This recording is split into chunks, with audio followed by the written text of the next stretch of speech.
Le cerveau, il est protégé par une boîte quasi parfaite, notre crâne. Mais alors, que se passe-t-il quand quelque chose qu'on n'a pas invité commence à y grandir? C'est tout le défi des tumeurs intracrâniennes, et aujourd'hui, on va décortiquer ça ensemble pour tout comprendre étape par étape. Pour vraiment comprendre la suite, il faut partir de cette image toute simple. Le crâne, ce n'est pas juste un os, c'est une boîte. Une boîte solide, rigide et surtout inextensible. Elle ne peut pas s'agrandir. Gardez bien cette idée en tête, c'est la clé de tout. La question est posée, et elle nous plonge directement au cœur du problème. Parce que dans cet espace qui est complètement fermé, chaque millimètre carré est précieux. Alors, quand une nouvelle masse, une tumeur, se met à grossir, il n'y a nulle part où aller. La pression monte, inévitablement. Et c'est là que les ennuis commencent. Alors, voilà notre programme. On va d'abord explorer ce fameux problème de la boîte. Ensuite, on va voir qu'il n'y a pas une, mais plusieurs sortes de tumeurs. On apprendra à décoder les signaux d'alerte du corps, puis à voir comment on trouve cette intrus. Et on terminera bien sûr avec les traitements et le pronostic. Allez, c'est parti. On commence donc par le commencement. On retourne à l'intérieur de cette fameuse boîte pour bien analyser pourquoi une croissance dans un volume qui ne peut pas changer. C'est ça le problème numéro 1. Mais au fait, c'est quoi une tumeur intracrânienne ? C'est tout simplement un amas de cellules qui se développent de façon anormale, là où elles ne devraient pas. Ça peut venir du cerveau lui-même ou des membranes qui l'entourent, mais le point commun, c'est que ça se passe toujours à l'intérieur de notre boîte crânienne inextensible. Et cette croissance, elle a un double effet, si on peut dire. Un effet local d'abord. La tumeur, c'est un peu un mauvais voisin. Elle pousse, elle écrase, parfois même elle envahit les tissus sains du cerveau qui sont juste à côté. Et puis il y a un effet général. Rien que par sa présence, son volume fait monter la pression partout dans le crâne, un peu comme si on surgonflait un pneu. Attention parce que le mot tumeur, en réalité, c'est un peu un terme fourre-tout. Il existe toute une famille de tumeurs, très différentes les unes des autres. Et c'est absolument crucial de savoir de qui on parle.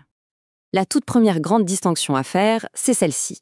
D'un côté, on a les tumeurs primaires, celles qui naissent directement dans le cerveau ou ses environs. Et de l'autre, il y a les tumeurs secondaires, qu'on appelle plus souvent des métastases.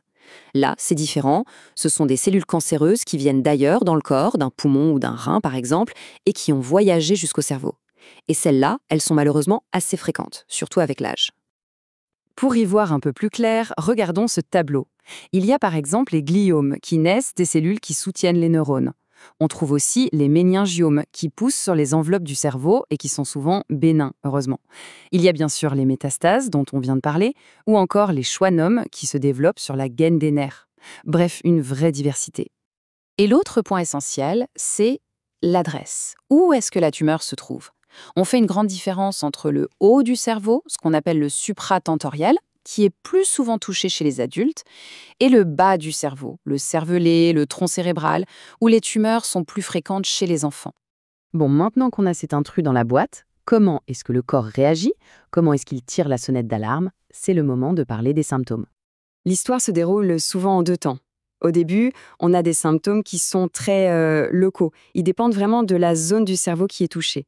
Et puis, dans un deuxième temps, à ces premiers signes viennent s'ajouter d'autres symptômes qui, eux, sont liés à l'augmentation de la pression dans toute la boîte. Tout dépend vraiment de là où la tumeur a élu domicile. Si elle est dans la zone du langage, on peut avoir du mal à trouver ses mots. Près de la zone motrice, ça peut être une faiblesse dans un bras. Si elle irrite le cerveau à un certain endroit, elle peut déclencher des crises d'épilepsie. En fait, chaque symptôme est comme un indice qui nous dit « regarde par ici ». Mais voilà, quand la pression commence à monter partout, les symptômes changent de nature. On n'est plus dans le signal local, c'est l'alarme générale qui se déclenche. Et là, il y a une association de 3 symptômes, une triade très classique qui doit vraiment alerter, c'est le signe de l'hypertension intracrânienne. Et cette triade, la voilà. D'abord, des maux de tête, mais pas n'importe lesquels. Ils sont inhabituels, ils s'installent et s'aggravent. Ensuite, des vomissements, souvent très soudains, en jet comme on dit. Et enfin, des troubles de la vue, comme une vision qui devient floue ou double.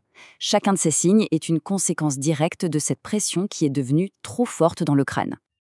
Ok, on a des symptômes, des signaux d'alerte. Mais comment les médecins font-ils pour être sûrs ? Pour trouver l'intrus et lui donner un nom ? C'est toute la phase de l'enquête, le diagnostic. S'il y a une chose à retenir ici, c'est que le diagnostic est une enquête en 2 parties, 2 piliers.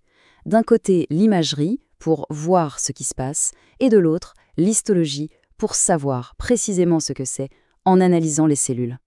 L'imagerie, que ce soit un scanner ou une IRM, c'est un peu nos yeux à l'intérieur de la tête. Elle va nous montrer la tumeur elle-même, bien sûr, sa taille, sa forme, mais elle montre aussi les dégâts collatéraux, comment elle pousse les autres structures du cerveau, ce qu'on appelle l'effet de masse, ou si elle provoque un gonflement. Mais attention, et ça c'est vraiment le point le plus important, l'imagerie, elle trouve un suspect. Elle ne donne pas sa carte d'identité.